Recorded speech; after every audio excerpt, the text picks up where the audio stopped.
जालना कृषी उत्पन्न बाजार समितीत निष्काळजीपणा, लाखो रुपये खर्चून उभारलेल्या सार्वजनिक पेयजल केंद्राची दुरावस्था, शौचालयाचे सांडपाणी थेट मोकळ्या प्लॉटमध्ये, व्यापारी व शेतकरी त्रस्त. आमदार, खासदार तसेच जिल्हाधिकाऱ्यांनी व्यापारी व शेतकऱ्यांच्या समस्या जाणून घेण्याची मागणी. मराठवाड्यातील अग्रगण्य समजल्या जाणाऱ्या जालना कृषी उत्पन्न बाजार समितीमध्ये मूलभूत सुविधांकडे गंभीर दुर्लक्ष होत असल्याचं धक्कादायक चित्र समोर आलं आहे. लाखो रुपये खर्च करून नागरिक तसेच बाहेरगावून येणारे शेतकरी व व्यापाऱ्यांसाठी उभारण्यात आलेली पिण्याच्या पाण्याची व्यवस्था सध्या पूर्णपणे भग्न आणि भंगार अवस्थेत पडून आहे. या समस्येकडे जालन्याचे लोकप्रतिनिधी, आमदार, खासदार तसेच जिल्हाधिकाऱ्यांनी व्यापारी व शेतकऱ्यांच्या समस्या जाणून घेऊन योग्य त्या उपाययोजना करण्याची मागणी होत आहे. बाजार समिती परिसरात बांधण्यात आलेले सार्वजनिक पेयजल केंद्र अनेक दिवसापासून वापरत नसल्याचे दिसून येते.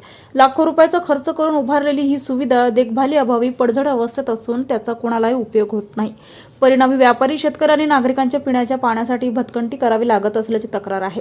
याच परिसरात व्यापाऱ्यांसाठी व खेड्यापाड्यातून येणाऱ्या नागरिकांसाठी उभारलेले शौचालय सध्या कार्यरत असले तरी त्याचे सांडपाणी सेफ्टी टँकमध्ये न सोडता थेट मागील मोकळ्या प्लॉटमध्ये सोडण्यात येत असल्याचं समोर आलं आहे. त्यामुळे या संपूर्ण भागात मलमूत्र व सांडपाणी साचून तीव्र दुर्गंधी पसरली आहे. कित्येक महिन्यापासून सांडपाण्याची योग्य विल्हेवाट न लावल्यामुळे डास आणि मच्छराची उत्पत्ती वाढली असून साथीच्या आजारांचा धोका निर्माण झाला आहे. दररोज येणाऱ्या व्यापाऱ्यांना आणि शेतकऱ्यांना या परिस्थितीचा प्रचंड त्रास सहन करावा लागत आहे. काही व्यापाऱ्यांनी खासगीत नाराजी व्यक्त करत सांगितले की एवढ्या मोठ्या बाजार समितीत मूलभूत सुविधा पुरवता येत नसतील तर लाखो रुपयाचा खर्च नेमका कशासाठी केला. तर काही नागरिकांनी असा सवाल उपस्थित केला की अधिकारी भल्या मोठ्या कार्यालयात एसी मध्ये बसून कारभार हाकत असताना इतकी गंभीर समस्या त्यांच्या लक्षात येत नाही का. मराठवाड्यातील मोठी आणि अग्रगण्य बाजार समिती म्हणून ओळख असलेल्या या ठिकाणी परजिल्ह्यातून व्यापारी खरेदी विक्रीसाठी येतात. अशा परिस्थितीत सुविधांबाबतचा हा हलगर्जीपणा अधिकाऱ्यांना शोभणारा नसल्याची टीका होत आहे.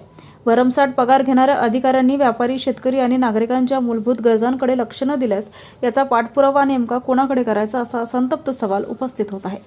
दरम्यान बाजार समिती प्रशासनाने तातडीने सार्वजनिक पेयजल केंद्र दुरुस्त करून पिण्याच्या पाण्याची सुविधा सुरू करावी तसेच शौचालयाच्या सांडपाण्याची योग्य विल्हेवाट लावून परिसर स्वच्छ करावा अशी मागणी जोर धरत आहे.